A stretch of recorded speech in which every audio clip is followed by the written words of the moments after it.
1 week after OU and Texas combined to score 80 points in the Cotton Bowl, the Sooners returned home to host another offensive juggernaut in number 16 Kansas. But you better get your calculators out for these highlights, because the offensive numbers posted in this game will make your head spin. Well, this was the 100th meeting between the Sooners and Jayhawks. It was only the third since former OU offensive coordinator Mark Mangino took over at Kansas. He was looking for his first win over Bob Stoops.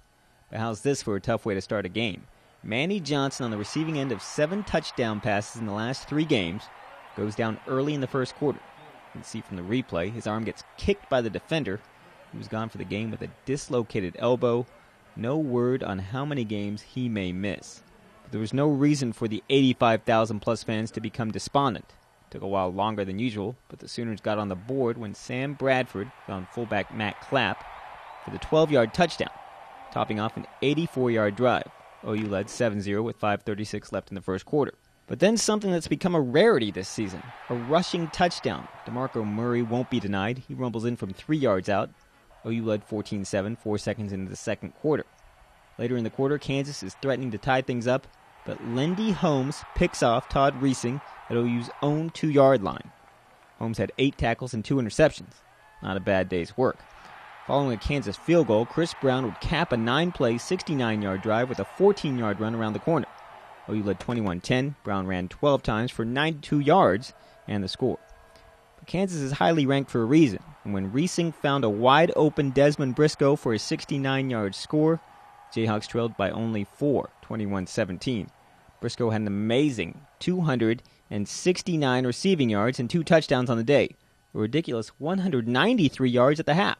But before we get to the half, Joaquin Iglesias had a pretty good day himself. This 48-yard reception late in the second quarter was his longest of the day. Iglesias had a school record 178 yards at the half. He ended up with 191. Sooners would get all the way down to the 2-yard line, but would have to settle for a Jimmy Stevens 19-yard field goal. OU led 24-17 at the half. With Manny down, 6'5 senior Quentin Chaney also picked up some slack. This 35-yard reception early in the third was part of his 105 receiving yards on the day. It also led to the 6-yard TD pass from Bradford to Jermaine Gresham. OU led 31-17. Gresham had 5 catches for 55 yards. Kansas would once again cut it to 7, but this DeMarco Murray run from 7 yards out made it 38-24 about halfway through the third. Murray ran 16 times for 82 yards and 2 scores.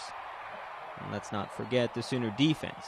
While they did allow just shy of 500 total yards to Kansas, Gerald McCoy and the big boys up front put endless pressure on Reesing, sacking him 5 times. Finally, early in the fourth, Bradford finds third-string tight end Colby Smith for the 2-yard touchdown pass. OU led 45-24. Bradford shatters the school record for most yards passing in a game with 468. Sooners rushed for 206. OU gained 674 total yards. The two schools together tally 1,165 yards. But the most important number was 1. One more win for the Sooners as they bounced back from their disappointing loss to Texas. Afterwards, it seemed Bob Stoops had run out of superlatives for his splendid sophomore quarterback. Again, it's just not surprising anymore. He's just, if you give him the time and he just throws so many great balls, and you know it's a rarity when you see one that isn't perfect. And again, I thought everyone else around him really executed well, and he delivered like he always does.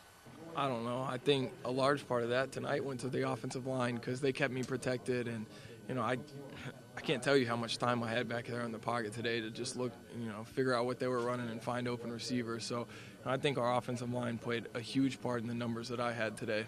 I think it says a lot about this team.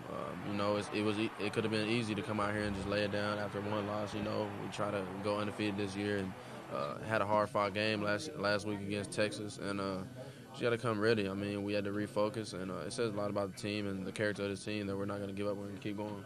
Good. I mean, the guys up front did a great job. Coach Wilson with the play calling was great. And it just everything fell right in place where it should be. It was very balanced all across the board, running and passing the ball. Guys were making blocks all the way down the field, and it was great.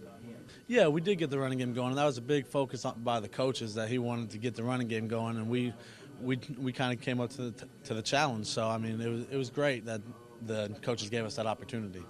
You know, but I'm not. You know, Sam had a huge day, so incredible day. I'm not going to. Wick had one of the best days ever here, right? Instead of, you know, so hey, you know, all the balls he caught, that's going to happen. You know, but those guys played great, and you know, so you always want more though. I don't think us coaches are ever satisfied.